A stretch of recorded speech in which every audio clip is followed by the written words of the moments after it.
मशहूर टिकटॉकर जुनेद जानी ब्लैकमेलिंग ऐं भत्तो घुरण वारे केस में सखर जी अदालत में पेश। FIA सखर पारां अदालत खां 15 ॾींहनि जी जिस्मानी रिमांड जी इस्तदा कई वई। अदालत 5 ॾींहनि जो जिस्मानी रिमांड मंज़ूर कंदे FIA हवाले करे छॾियो। जुनेद जानी अदालत ॿाहिरां चयो त मूंखे सरदारनि वॾेरनि मां जान जो ख़तरो आहे।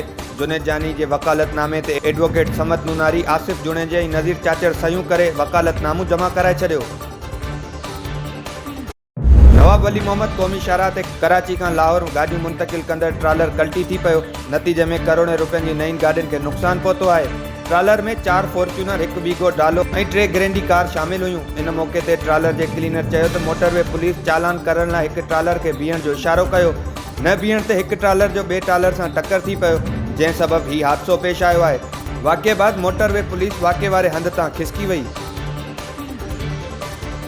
मोरो भरिसां ॻोठ वटपागिया वासी मसमात हलीमा ॾेपर पारां पंहिंजे पुटनि सां गॾिजी बासरनि ख़िलाफ़ एहतिजाजी मुज़ाहिरो कयो वियो।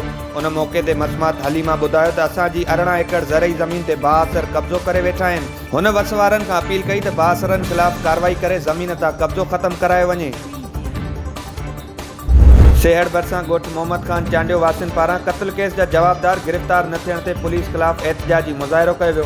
उन मौक़े ते मसमात लाल ख़ातून, आशिक़ चांडियो ऐं ॿियनि चयो त 5 साल गुज़री विया आहिनि, पर सेहड़ पुलिस मक़तूल मीर मोहम्मद चांडियो जा क़ातिल गिरफ़्तार नथी करे।